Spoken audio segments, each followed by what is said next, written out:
Bismillahirrahmanirrahim. Assalamualaikum warahmatullahi wabarakatuh. Alhamdulillahirabbil alamin. Walladzi arsala rasulahu bil huda wa dinil haqq lidhirahu 'ala dini kullih. Wa kafa billahi syahida. Wa asyhadu an la ilaha illallah wahdahu la syarikalah. Wa asyhadu anna Muhammadan abduhu wa rasuluh. Allahumma shalli ala Muhammad wa ala alihi wa ashabihi wa man tabi'ahum bi ihsanin ila yaumiddin. Ya ayyuhan nas ittaqu rabbakum alladzi khalaqakum min nafsin wahidah wa khalaqa minha zawjaha wa bassa minhuma rijalan katsiran wa nisaa'a wattaqullaha alladzi tasaaluna bihi wal arham innallaha kana 'alaikum raqiba wa ba'd fa inna asdaqal hadisi kitabullah wa khairal hadyi hadyi Muhammadin sallallahu alaihi wasallam syarrul umuri muhdatsatuha fa inna kulla muhdatsatin bid'ah wa kulla bid'atin dhalalah wa kulla dhalalatin finnar. Ayyuhal hadirat al akhwat akramana subhanahu wa ta'ala. Alhamdulillah, syukur kita haturkan kepadanya, majelis taklim kita bisa hadir lagi di dalamnya. Semoga kita tidak bosan-bosan menjalaninya, bahkan ke depan semakin kita membutuhkannya, karena dia adalah taman surga, karena dia adalah penambahan ilmu untuk memperkokoh keimanan, karena dia merupakan kegiatan yang paling baik, dimudahkan jalannya. Ketika berangkat saja sudah dimudahkan jalannya. Juga ada ungkapan, siapa di dunia tidak masuk taman surganya Allah, yaitu majelis ilmu, di akhirat juga tidak. Karena ilmu membimbing bagaimana bisa masuk di surga Allah Ta'ala. Apalagi kita semakin dekat kepada kematian. Semakin dekat apa? Kematian. Kapan nilai amal diputuskan?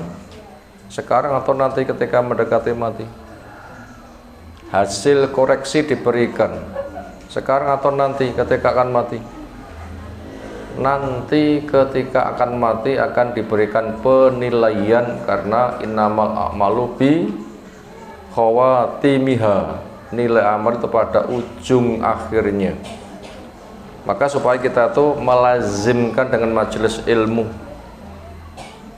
membiasakan menetapkan jadi kegiatan rutin di majelis ilmu, supaya kita terjaga dengan baik dengan zikir. Karena zikir itu bagaikan air buat kehidupan ikan. Airnya untuk ikan, zikirnya untuk manusia. Zikir seperti air buat ikan, kalau gitu amat sangat penting. Lalu tema yang kita kaji di kesempatan kali ini masih tema tentang tarbiyatul aulad, pendidikan anak, yang akan jadi nilai bukan warna anak tetapi kerja keras mendidik, karena tugas kita menyampaikan bukan membentuk kenyataan. Tugas kita menyampaikan bukan membentuk kenyataan. Membentuk kenyataan kita tidak mampu, tapi kalau menyampaikan kita diberi kemauan. Hasilnya kerja keras. Bonusnya mungkin anak juga jadi soleh dan jadi pelopor. Apabila belum, maka dia tidak gagal. Kenapa? Telah sukses bekerja keras. Makanya sukses kita kerja kerasnya, keikhlasannya, keistiqomahannya, dan tidak merasa gagal. Apa ada orang itu merasa gagal? Ada. Tak rewangin entek-entekan jebule mek kaya ngono, rugi lek aku kerja. Ada ungkapan seperti itu? Ada. Kalau itu maksiat boleh, kadung tak rewangi kesel sebelum mlebu rokoknya apa maksiat, itu baru boleh menyesal. Tapi kalau dakwah ndak boleh. Wah, dirawangi dakwah aja boleh ditolak umat. Ngerti yang ngono ora usah dakwah, nggak boleh. Ngerti yang ngono rasa macul yang sawah kadung kesel macul jebule rana asile karuan turu, ndak boleh. Karena nandani sawah termasuk ibadah. Rezeki itu bukan kerja, tapi jatah. Kerja itu termasuk jenis ketaatan. Demikian juga mendidik anak. STOP ini gede ini malah maneni. Ngerti yang ngono rata openi karuan ben ranggenah ketawal. Itu juga nggak diperbolehkan. Karena tugas kita itu menyampaikan, bukan membentuk kenyataan. Apa tugas kita? Menyampaikan, mendidik, bukan membentuk kenyataan. Adapun siapa yang diberikan kenyataan baik, syukurlah. Dengan tawadhu, tidak dibangga-banggakan. Siapa yang melihat, tertariklah, bisa menjadi penyemangat. Bila belum, selagi tugas kita selesai, di situ kita syukur, alhamdulillah tugasku selesai, sampai hidupku habis, saya tidak pernah bosan. Semisal Nabi Nuh itu mendidik anak sampai nggak bisa dididik lagi. Kenapa? Anak nggak bisa dididik lagi, mati. Kenapa? Anak nggak bisa didik lagi, mati. Kenapa? Dimakan humbak. Sebelum tenggelam masih dikatakan, ya bunaya, irkam ma'anawi anakku, ayo naik perahu bersama bapak. Itu dakwahnya sampai seperti itu, dipanggil kasih sayang, ya bunaya. Akhirnya dihalangi oleh ombak dan tenggelam. Wahala bainahuma al-mawju. Lalu menghalangi keduanya ombak, maka dia termasuk yang ditenggelamkan. Nabi Nuh tidak gagal. Kenapa? Dia telah kerja keras dengan tulus. Kesanalah sasaran kita, makanya karena tugas kita itu adalah mengantarkan, bukan menentukan. Apa tugas kita? Mengantarkan, bukan menentukan. Maka pengantar itu kita wajib bekerja keras untuk mewujudkannya. Apa itu? Tema berikutnya, bentengi rumah dengan sholat dan Al-Quran. Rumah yang dijadikan tumbuh kembangnya anak-anak kita. Di mana anak-anak kita tumbuh berkembang? Di rumah. Karena suami punya tugas menyiapkan rumah untuk istrinya. Askinuhunna min haitsu sakantum min wujdikum. Siapkan tempat tinggal, siapkan rumah untuk istrimu sesuai dengan yang kamu mampui. Jadi standarnya suami menyediakan rumah buat istrinya supaya bisa berkembang wajar, sehingga diupayakan tidak numpang-numpang bersama keluarga yang lain, mandiri, sehingga rumah bisa diurus sendiri, betul-betul pelatihan mandiri. Nah seperti itu, sehingga istri ditugasi untuk betah di rumah. Wa qarna fi buyutikun, betahlah kamu tinggal di rumah kamu dengan jadikan rumahmu sebagai surga. Baiti jannati, home sweet home, rumahku surgaku. Sehingga suami yang banyak berkelana cari rezeki, yadribuna fil ardi, ketika pulang di sana ada tempat yang nyaman, litaskunu ilaiha. Kemudian apa kegiatan istri ketika di rumah? 3. 1, mengurus rumah suami. 2, mengurus harta suami dengan benar, hemat. 4, mengurus anak-anak suami. Kalau begitu, ibu adalah guru, ustazah, rumah adalah madrasah. Maka supaya madrasah itu diberkahi oleh Allah, sehingga yang berada di dalamnya juga diberkahi, maka rumah itu hilangkan perusak-perusaknya. Apa perusak rumah? Setan yang paling utama. Karena ada setan spesial penghuni rumah. Ada setan spesial penghuni rumah. Siapa nama setan sang penghuni rumah? Dasim. Siapa? Dasim. Wah, tonggoku Pak Dasim Pak Setan nih. Yo enggak ngono. Ya kecepatan saja itu senangnya podo.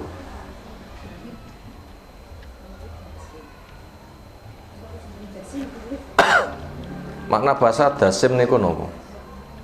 Dasam, lemak. Siapa yang makan berlemak mau sholat supaya minimal berkumur. Kenapa? Biar tidak terpengaruh bekas-bekas lemak. Artinya apa? Ya berminyak, setan itu ngelubut untuk menggoda.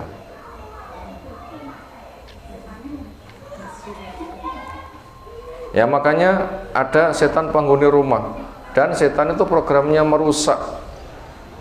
Maka jangan biarkan rumah itu menjadi sarang setan. Termasuk setan-setan yang lain pun juga ingin numpang ke rumah, boleh tumpangan gratis. Lek perlu cari makan gratis, lek perlu mencari pernikahan gratis. Tuan rumah masuk, melu mlebu. Tuan rumah makan, melu makan. Tuan rumah jima, melu jima.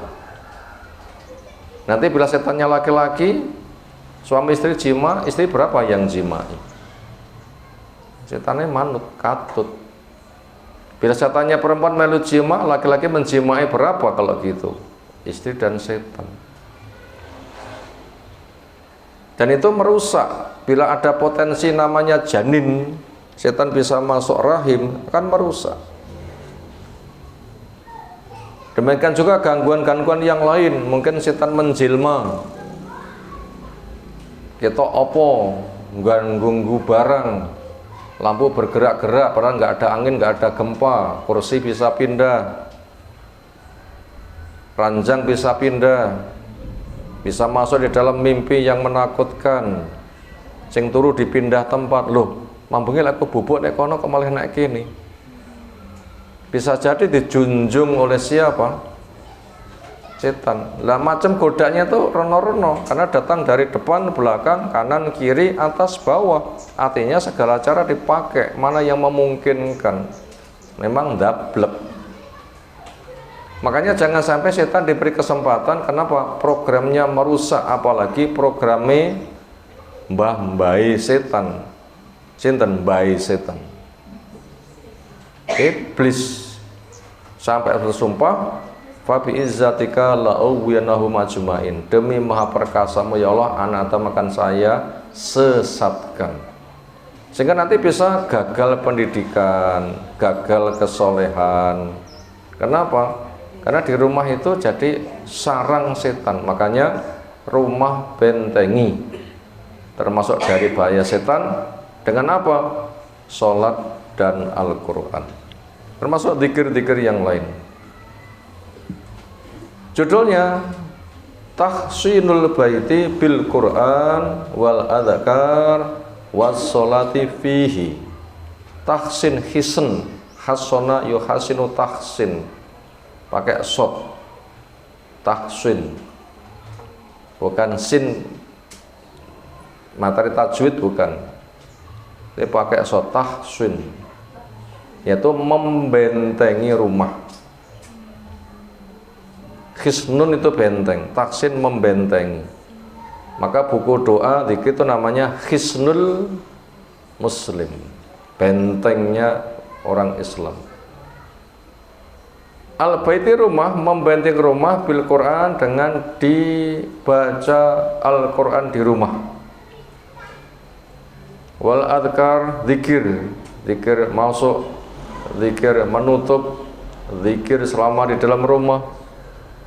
Masuk bismillah, nutup bismillah, ngibasi bismillah, makan minum bismillah, mau jima bismillah, pakai baju bismillah, ngelepas baju bismillah, mau masuk kamar mandi bismillah. Sebab kalau nggak bismillah nanti auratnya ditonton setan. Wa sholati, dan dengan sholat fih, di dalam rumah, dibentengi. Makanya kalau rumah kita ada TV-nya, ada rumah yang nggak punya TV? Andaikan ada, mungkin siji loro, sing paling banyak punya. Bahkan bisa double. Apa TV yang lain? HP. Ya kan? Sampai dakwah lewat YouTube, lewat Facebook, Instagram itu kan TV kan itu. Itu kan TV, sama. Makanya itu yang ditonton sing apik-apik tok. Bukan gambar sing elek-elek dosa. Itu malah HP itu jadi TV pribadi, delok dhewe nek kamar. Nek kamar dikira anake manut, jebule sing didelok dunia malah gak karuh-karuan. Apa? Lewat TV, apa? HP bentuknya. Makanya itu supaya dipilihkan tontonan sing apik. Isinya bacaan Quran, isinya zikir, sholat, kajian. Nah seperti itu. Tapi bila tidak, nanti dipancing dengan musik, gambar-gambar porno, nanti setan bisa masuk. Sehingga bila anak kecanduan PS-an, kecanduan game, kecanduan gambar-gambar, nanti mulai dewasa kecanduan film-film yang isinya itu merusak mental, merusak rumah tangga. Nah itu merusak, maka itu dibentengi. Minal umuri al-mu'inati, di antara perkara-perkara yang menolong, ala tarabiyatil abna, atas pendidikan anak. Yang itu materi pendidikan anak itu banyak sekali.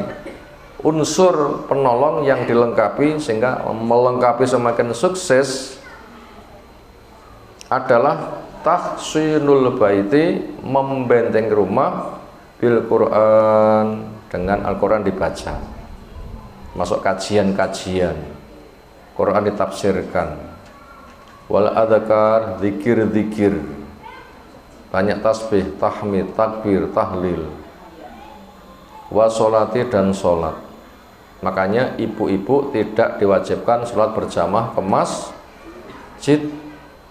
Bukannya tidak boleh, boleh bersyarat dirinya maslahat, lingkungan maslahat, nggak terfitnah syaratnya. Tapi andaikan di rumah itu lebih baik, maka suami menyiapkan rumahnya sehingga istri betah di rumah, sudah cukup jadi tokoh internasional. Siapa? DRS di rumah saja jadi tokoh internasional, bukan DRS S1. DRS di rumah saja jadi tokoh internasional. Sinten? Bu Aisyah itu kan di rumah saja kan. Apa kegiatannya? Ya termasuk menghafalkan Quran, menghafalkan hadis. Ada tamu, mereka tanya, dijawab. Berbagai macam keilmuan itu dimiliki. Bu Aisyah kan kelas internasional kan. Anak Aisyata, berapa banyak hadis internasional. Anak Aisyata seperti itu. Dan yang lain-lain. Itu cukup kampusnya rumah sendiri.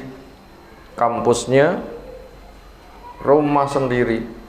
Siapa dosennya, ustadzahnya, gurunya, ya wong tuane dewi. Sekolahan, guru-guru yang anak-anak didaftarkan di pondok A, B, C, sekolah A, B, C itu kan mitra kan. Bukan itu segala-galanya, itu mitra. Yang masuk kategori kunci itu keluarga. Anakku sir dadi opo, piye carane, sing kena diulang dewi tak ulang dewi, saya kena tak ulang dewi, saya kirimkan ke sana. Di sana semoga di bidang itu mumpuni. atau saya kirimkan ke sana di bidang itu mumpuni, nanti ketika pulang akan terwujud untuk membangun rumah yang terdidik. Jadi kuncinya itu berada pada keluarga. Makanya orang tua tidak boleh ngejibni kepada sekolahan yang anak kita dititipkan. Lek sekolah ekonomi mesti api, ya jangan. Kudune wong tuane sing ngopeni api. Sekolah itu mitra. Di bidang ini saya nggak bisa nangani, tak kirimnya sekolah rono, gitu mestinya. Makanya orang tua itu punya program, bukan anak diserah nih terserah piye tempat sekolah itu memberikan pendidikan, jangan. Makanya rumah itu harus betul-betul dibentengi sehingga tercetak di rumah itu generasi idaman.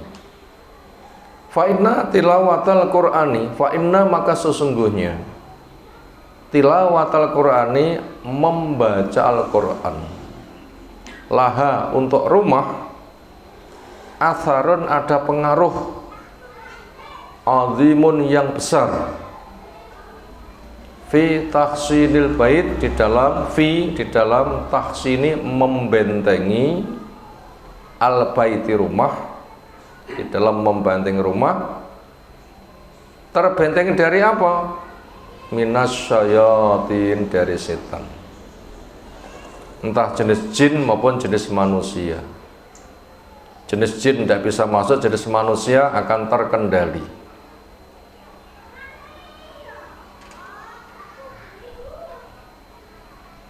Wa dukhulul malaikati, dan masuknya malaikat, laha atharun, punya pengaruh. Apa masuknya, apa pengaruhnya? Dukhulul malaikati, masuknya malaikat. Malaikat rahmat datang membawa rahmat, membawa sakinah, ketentraman. Karena ketika ada majelis ilmu, malaikatnya turun. Ketika kesana kemari ikut mendengarkan ilmu, sehingga akan dinaungi, diselimuti oleh ketentraman. Itu akan keberkahan kalau begitu. Sehingga bila sudah tenang, tentram, ilmu masuk, bahagia. Kenapa? Itu hak kebenaran.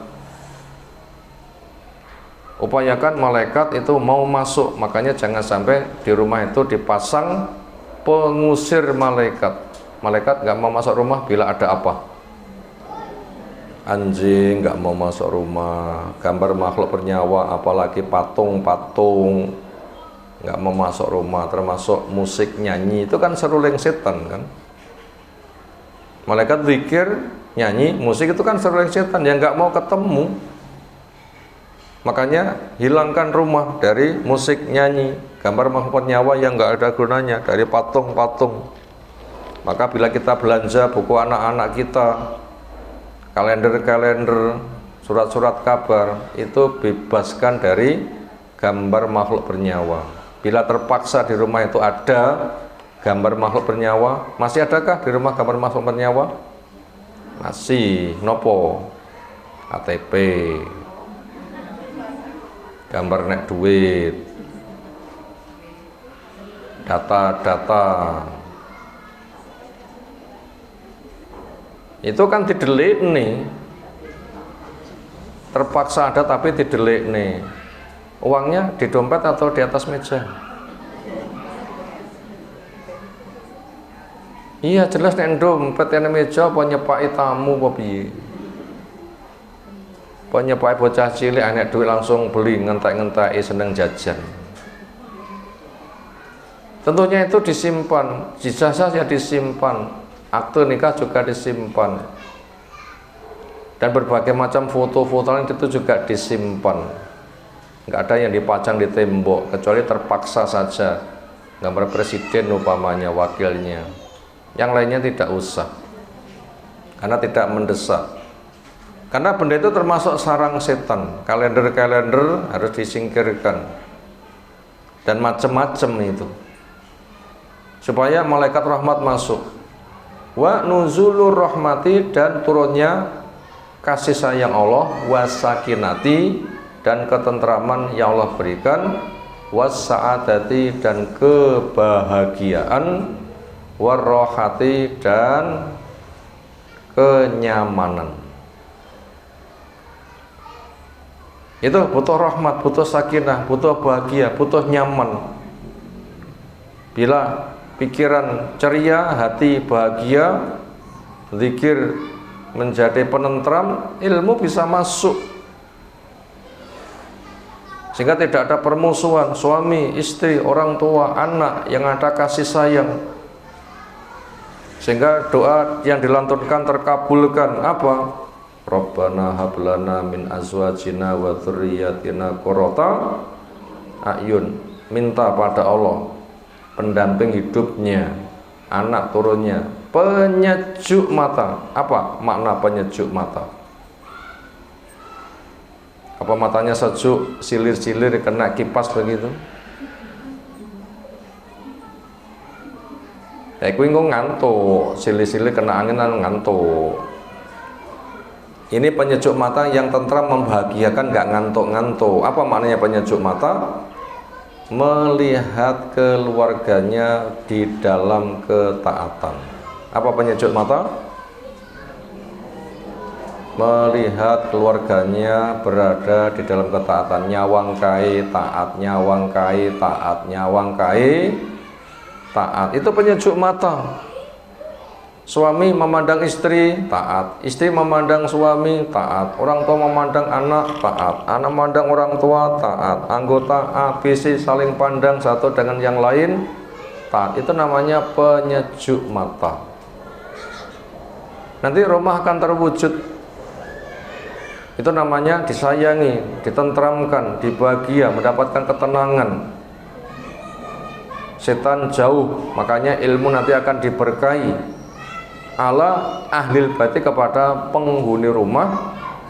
Wa kadzalika, demikian juga yang akan menjadi benteng selain bacaan Quran, sholat, juga zikrullahi, zikirnya kepada Allah. Bibir kita supaya basah dengan zikir.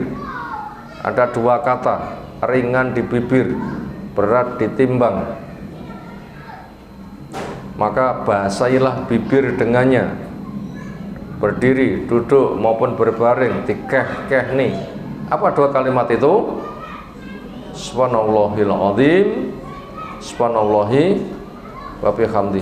Maha suci Allah, zat yang maha agung. Maha suci Allah, pujian miliknya. Nikmat besar kita syukur, enteng ngamal soleh. Wa minal adillah, diantara dalil-dalil ala dalika, atas hal ini. Di antaranya hadisu Abi Hurairah, hadisnya Abu Hurairah radhiyallahu anhu. Qala dawuh Rasulullah berselawat sallallahu alaihi wasallam. Dawuh Rasulullah sallallahu alaihi wasallam. Supaya kita menyambut dengan salawat. Sekali lagi, dawuh Rasulullah sallallahu alaihi wasallam. Semoga salawat salam Allah tercurah pada Nabi. Nah, kita dapat pahala 10 kali lipat. Nyolawati pisan diberi 10 sholawat. Nyangoni 1.000 disangoni balik 1 juta. Maukah? Mosok gak? Bersolawat itu 1 sholawatan kita dapat 10 sholawatan. Mosok nyangoni 1.000 dijoli 1 juta moh. Duit saja mati nggak dibawa seneng, apalagi pahala. Jelas dibawa mati masa malah moh. Nanti mati bersama siapa? Makanya perbanyak sholawat, dipancing nama Nabi kita, sambut dengan sholawat. Apa pesannya? La tajalu, janganlah kalian jadikan buyutakum, rumah-rumah kalian, maqabiro, kelasnya kuburan. Kita mendengar kata kuburan itu ayem pemerinding. Bengi melaku-melaku lewat kuburan, ayem napa merinding. Anaknya belum pulang-pulang kudu digoleki, bapaknya gak enek, rotok gremis. Anaknya pesen, "Bu, tolong disusul. Saya di seberang kuburan." Iya kan. Kayak pas anak cerita demit barang. Gremes-gremes enak suaranya telo digodhog pisan. Iya. Ampune telo digodhog. Artinya bila kita mendengar kata kuburan itu jiwa kita lari. Sementara rumah itu tempat tinggal, bukan tempat yang ditinggalkan, tapi tempat yang ditempati. Mendengar kata kuburan itu lari. Maka jangan kamu jadikan rumahmu berkesan bernilai kuburan. Kamu dari kuburan lari, gimana rumahmu kelasnya kuburan? Memang kamu pengen dikubur. Inna syaitana, sesungguhnya setan, yafirru lari minal baiti, dari rumah, alladzi yang tuqra'u fi, dibaca di rumah itu suratul Baqarah, surah Al-Baqarah. Makanya masuk bismillah. Ketika sudah longgar bacalah Quran. Al-Baqarah spesial. Bila Al-Baqarah belum bisa semuanya karena terbatasnya waktu, minimal ayat kursi. Nanti di bawah kita akan sampaikan terjemah dan keterangan ringkas seolah tentang ayat kursi. Kalau Baqarah belum bisa membaca tuntas, minimal ayat kursi dibaca. Supaya kita membaca nanti meresapi, ya kita butuh terjemahkan, jelaskan tafsirnya. Itu dalil pertama.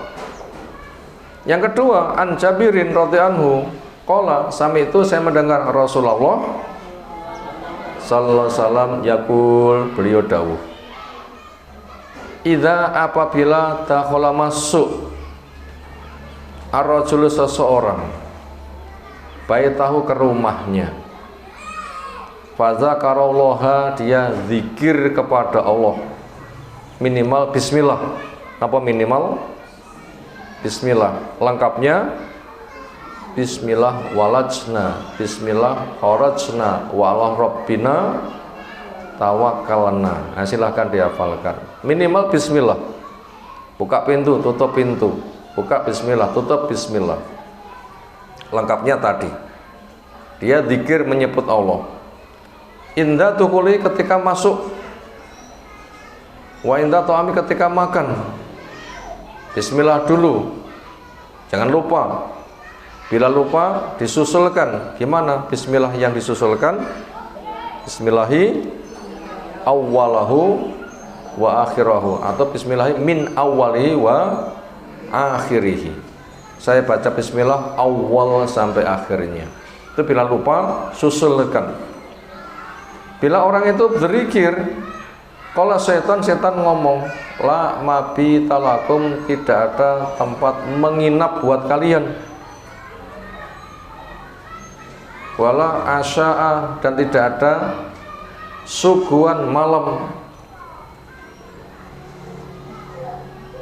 Suguhan pagi niku fatur,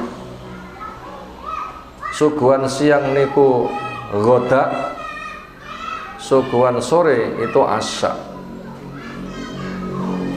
Sarapan niku fatur, makan siang niku ghoda, makan sore itu asya. Setan itu enggak dapat jatah. Kenapa? Tuan rumah ketika makan dengan bismillah. Wa idza taqula, jika masuk, falam yadhkurillaha, falam, maka tidak yadhkur, menyebut Allah, pada Allah, enggak baca bismillah. Inda tukuli, ketika masuknya, termasuk akan makan dan yang lain-lain, termasuk mau jima dan macam-macam. Kalau setan ngomong, adroktum, kalian mendapatkan al-mabita, tempat menginap, numpang gratis, bahkan malah ganggu, menggoyang-goyang tempat tidurnya. Apa ranjangnya kok bergoyang-goyang, melek diam, tidur dengononen, nah ganggu kan.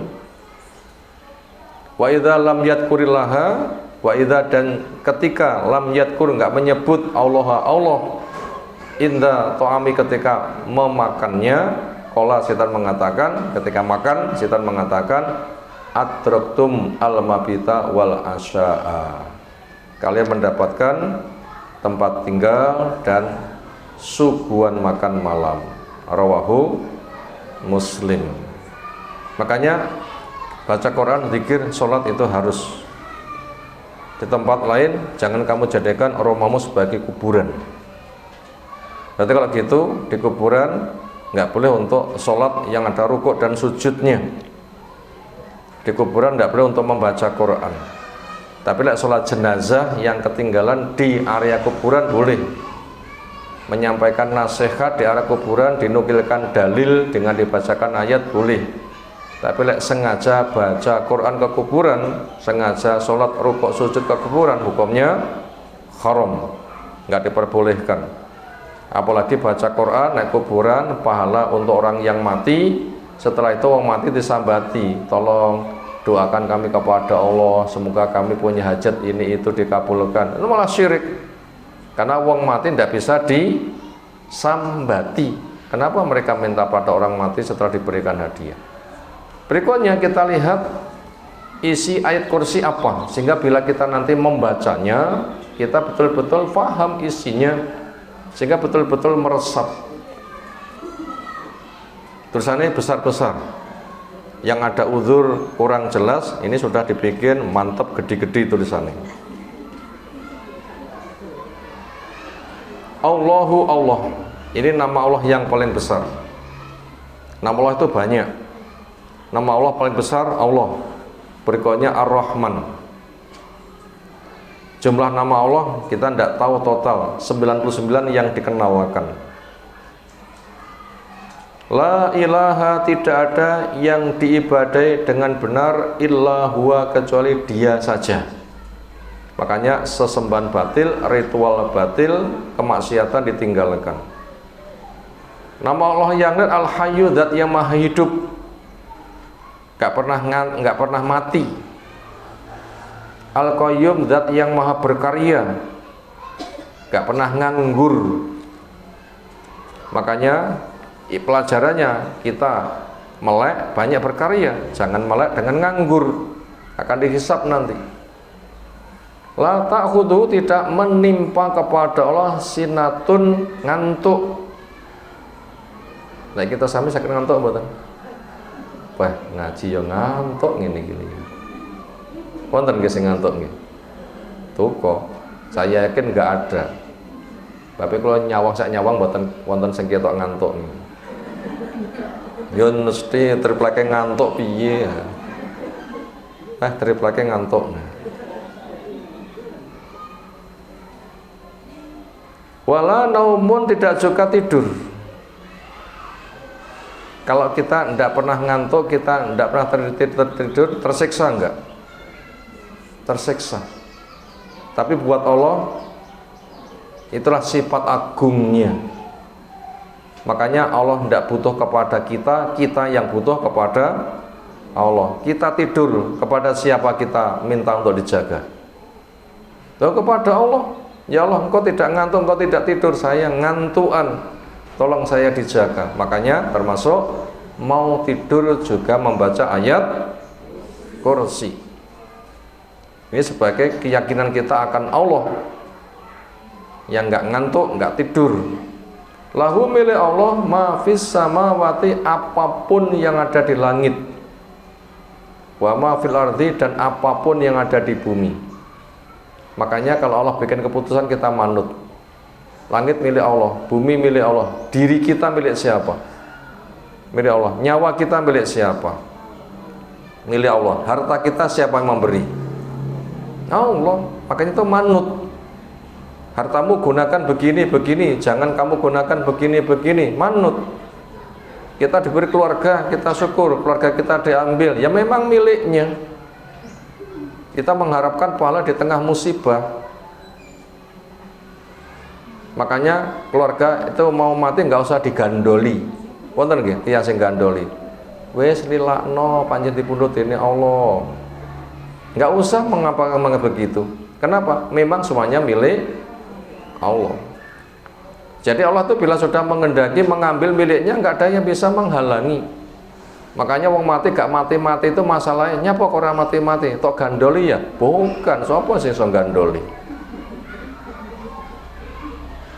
Ora mati-mati tok gandoli, gak ada. Allah itu yang memiliki butuh diambil ya katut. Gak ada yang bisa menghalangi kepemilikan Allah ketika diambil. Kenapa? Semuanya milik Allah. Makanya suami mati dilelakne, istri mati dilelakne, anak mati dilelakne. Kita punya sesuatu yang kita cintai mati dilelakne. Kenapa? Semuanya milik Allah. Bila senang kita bersyukur semoga tambah taat, bila musibah kita minta ganti yang lebih baik. Mangdal ladzi yasfa'u inda illa binih. Man tidak ada. Dza punya mana hadza? Enggak ada ini. Alladzi yang, enggak ada orang yang. Yasfa'u indahu bisa menjadi penyafaat di sisi Allah illa biidnih, kecuali dengan izinnya. Enggak ada ini orang yang bisa menjadi penyafaat di sisi Allah kecuali dengan izinnya. Jenengan pun nanti dadi penyafaat napa dereng? Nah, kita butuh tahu dulu penyafaat itu nopo. Jawabnya sing metung nih. Biasanya tiang badhe rapi niku nyuwun tulung tiang lintu nekokne mboten.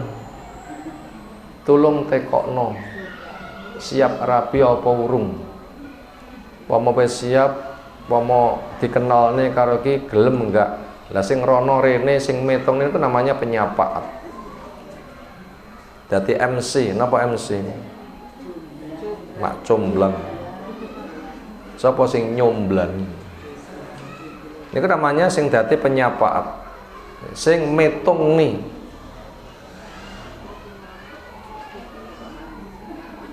Kalau syafaat sesama makhluk sekaliannya kita itu sering.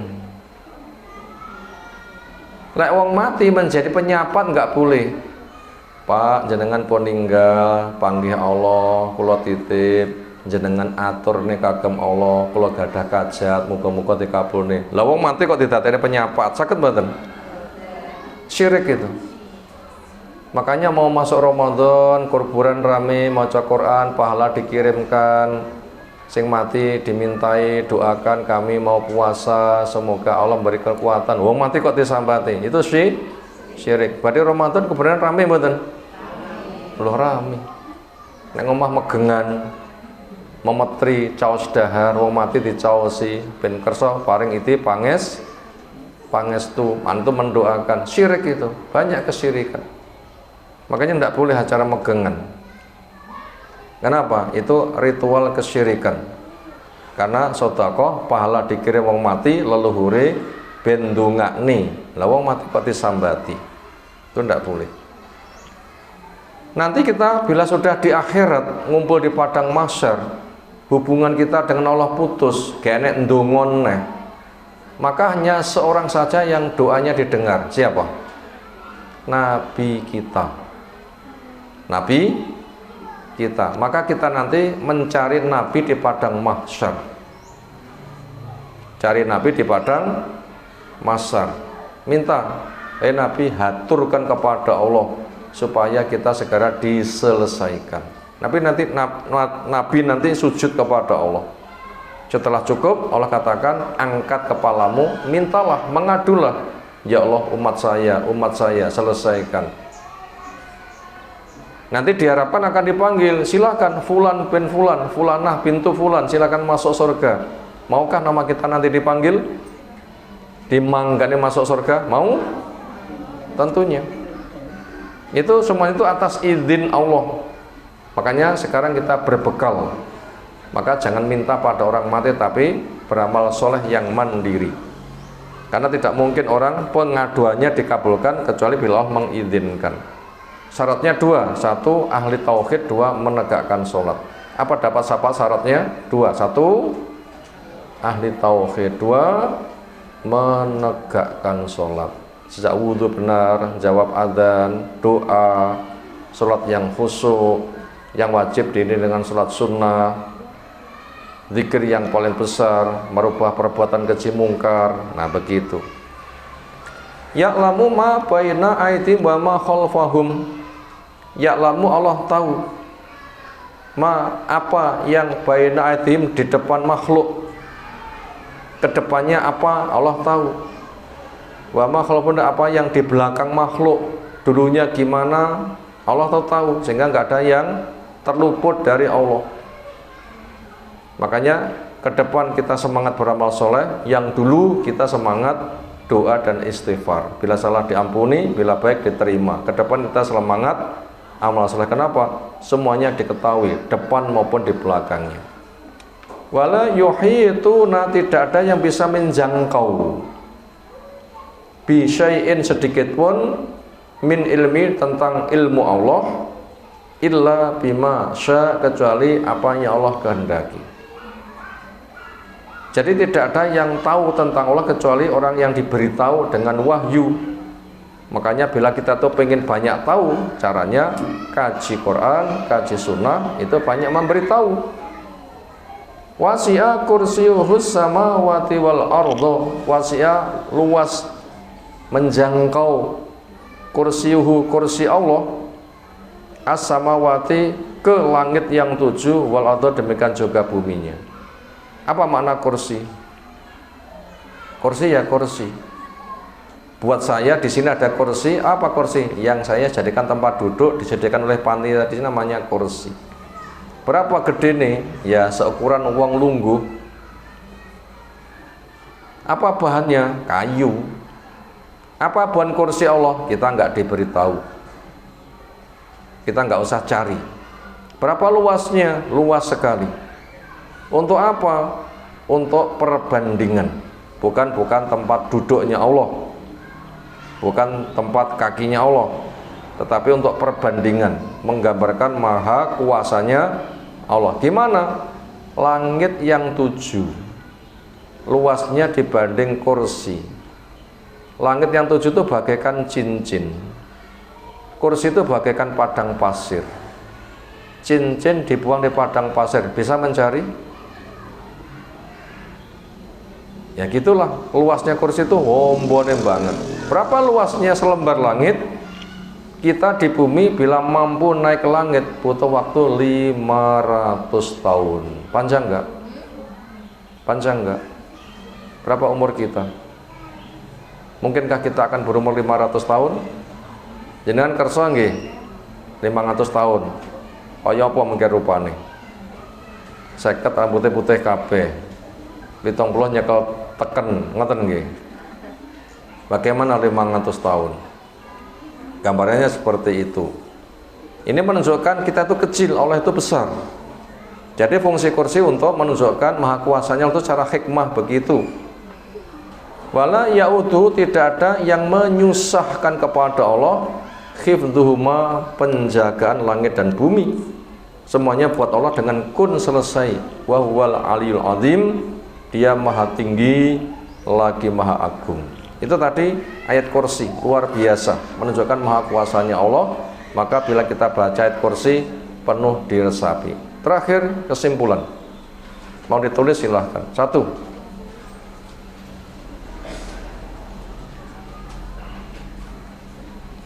Sebab baiknya anak dipengaruhi tempatnya anak. Itu nomor 1. Sebab baiknya anak dipengaruhi baiknya tempat yang ditempati. Itu pelajaran pertama. Sebab baiknya anak dipengaruhi baiknya tempat. Anak lek pengen apik, nggene ya kudu apik. Nomor 2, rumah tempat yang paling utama. Nomor 2, rumah tempat yang paling utama. Maka jadikan rumah kita bebas dari setan. Maka jadikan rumah kita bebas dari setan. Dan nomor 2. Nomor 3,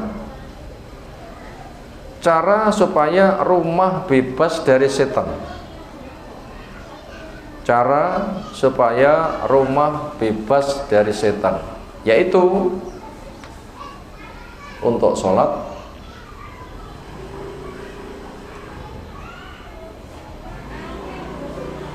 bacaan Al-Quran dan zikir-zikir. Untuk sholat bacaan Quran dan zikir-zikir. Ini rumahnya kita siapkan supaya bebas dari setan. Apa tadi? Bacaan Quran, sholat, dan zikir-zikir. Yang terakhir, pengundang setan ke rumah. Pengundang setan ke rumah. 1, gambar makhluk bernyawa. 2, patung. 3, musik. 4, nyanyian. 5, berbagai macam kemaksiatan. Itu diantara pengundang setan. Apa tadi? Minimal 5 pengundang setan masuk ke rumah. 1, gambar makhluk bernyawa. 2, patung. 3, musik. 4, nyanyian. 5, berbagai macam kemaksiatan. Demikian yang kita sampaikan kali ini, tersusul gerimis, mungkin ada yang tergesa-gesa, ada jemuran di rumah, kita cukupkan. Bila ada pertanyaan bisa ditunda saja, kita tutup.